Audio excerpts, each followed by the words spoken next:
आज बात एक ऐसे बयान की जिसने बिना वजह अंतर्राष्ट्रीय हलचल मचा दी।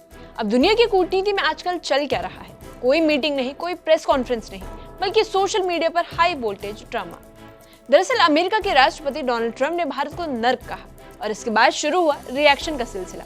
भारत ने ठीक ठाक संतुलित जवाब दे दिया, लेकिन ईरान ने थोड़ा अलग अंदाज अपनाया। हल्का तंज, हल्की सलाह और सीधा संदेश। आसान भाषा में समझेंगे कि पूरा मामला क्या है, किसने क्या कहा और क्यों ये मुद्दा इतना चर्चा में आ गया। आप देख रहे हैं एबीपी लाइव और मैं साइमा पत्नी। कहानी शुरू होती है एक सोशल मीडिया पोस्ट से। डोनाल्ड ट्रंप ने एक पुराना टेक्स्ट शेयर किया जिसमें भारत और चीन को नर्क कहा गया।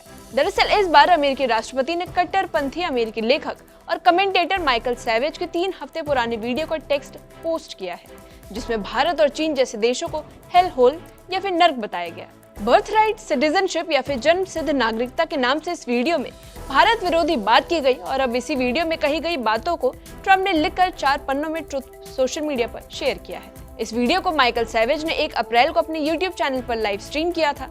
इसमें माइकल सैवेज ने जन्म के आधार पर अमेरिकी नागरिकता के खिलाफ अपनी कट्टरपंथी सोच को जाहिर करते हुए कहा कि संविधान तब लिखा गया जब लोग हवाई यात्रा भी नहीं करते थे। कहने की जरूरत नहीं है, टेलीविजन से पहले, इंटरनेट से पहले, रेडियो और हवा से भी पहले। ये बयान सीधे तौर पर अमेरिका की एक घरेलू बहस से जुड़ा था, लेकिन इसमें दूसरे देशों का जिक्र होने से मामला अंतर्राष्ट्रीय बन गया। ऐसे बयान अक्सर चर्चा तो पैदा करते हैं, लेकिन साथ ही विवाद भी खड़ा कर देते हैं और यही यहाँ भी हुआ, जहाँ एक पोस्ट ने कई देशों को प्रतिक्रिया देने पर मजबूर कर दिया। पहले आप ये जान लीजिए कि बयान बर्थराइट सिटीजनशिप यानी जन्म के आधार पर नागरिकता को लेकर चल रही बहस से जुड़ा हुआ था। इसमें दावा किया गया कि अमेरिका में पैदा होने वाला बच्चा नागरिक बन जाता है और बाद में अपने परिवार को दूसरे देशों से बुला लेता है। इसी दौरान भारत और चीन को नर्क जैसे शब्दों से जोड़ दिया गया।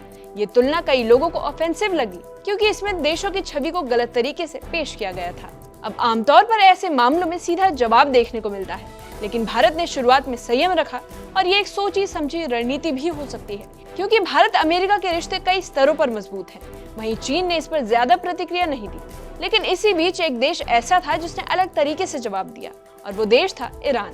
ईरान ने इस पूरे मामले में थोड़े हल्के लेकिन तीखे अंदाज में प्रतिक्रिया दी। मुंबई स्थित ईरानी कॉन्सुलेट ने सार्कास्टिक तरीके से सोशल मीडिया पर पोस्ट करते हुए कहा कि ट्रंप को भारत आकर देखना चाहिए, फिर राय बनानी चाहिए। साथ ही कल्चरल डिटॉक्स की सलाह दी। यानी उनका कहना था कि शायद भारत को समझने के बाद ऐसे बयान देने की जरूरत नहीं पड़ेगी। ईरान ने लिखा कि शायद किसी को श्री ट्रंप के लिए कल्चरल डिटॉक्स बुक करना चाहिए, इससे रैंडम बकवास कम हो सकती है। कभी इंडिया आके देखो फिर बोलना। इस लाइन के बाद आप पोस्ट में एक इमोजी भी देख सकते हैं। ईरान के जवाब में सिर्फ क्रिटिसिज्म नहीं, बल्कि उसमें एक मैसेज भी था। उन्होंने भारत की संस्कृति और विविधता की तारीफ की और कहा कि यहाँ की चीजें जैसे खाना और जीवन शैली लोगों को जोड़ती है और एक के बाद एक बेइज्जती कर दी गई। हैदराबाद स्थित ईरानी कॉन्सुलेट ने भी जवाब देते हुए कहा कि बन मस्का, बड़ा पाव और पाव भाजी के साथ चाय जो किसी बुरे दिन को 3 बार में ठीक कर सकती है। मैं रोटी और सम्मान में विश्वास करता हूँ, लेकिन दक्षिण भारत में कदम रख रहा हूँ। वो बिल्कुल अलग लीग है, जैसे भारत ने अपना स्वर्ग मोड अनलॉक कर दिया हो। भारत ने भी बाद में साफ प्रतिक्रिया दी। विदेश मंत्रालय ने कहा कि टिप्पणियां इग्नोरेंट और इनएप्रोप्रिएट है। साथ ही ये भी साफ कर दिया गया कि भारत और अमेरिका के रिश्ते मजबूत और सम्मानजनक हैं। उन्होंने ये भी कहा कि भारत आज वैश्विक स्तर पर तेजी से आगे बढ़ रहा है, चाहे वो अर्थव्यवस्था हो, टेक्नोलॉजी हो या फिर स्टार्टअप सेक्टर। ऐसे में भारत को नर्क कहना न सिर्फ एक्चुअली गलत है, बल्कि देश के अचीवमेंट्स को नजरअंदाज करना है और यही वजह है कि इस बयान पर इतनी ज्यादा प्रतिक्रियाएं आई। इस पूरे मामले में इंटरेस्टिंग बात ये रही कि ईरान, जिसके अमेरिका से रिश्ते पहले से ही तनावपूर्ण हैं, उसने भारत के समर्थन में खुलकर प्रतिक्रिया दी। जैसे जैसे विवाद आगे बढ़ा, अमेरिका की तरफ से सफाई भी आई। अमेरिकी दूतावास ने कहा कि ट्रंप भारत को एक ऐसा महान देश मानते हैं जो उनके भारत से अच्छे संबंध है।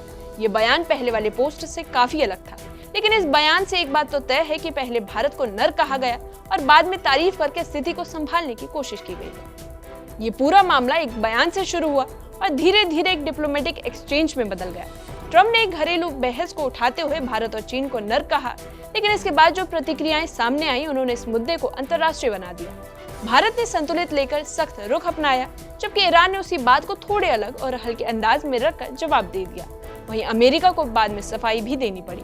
इस मामले पर आप क्या सोचते हैं? कमेंट सेक्शन में कमेंट करके बताइए।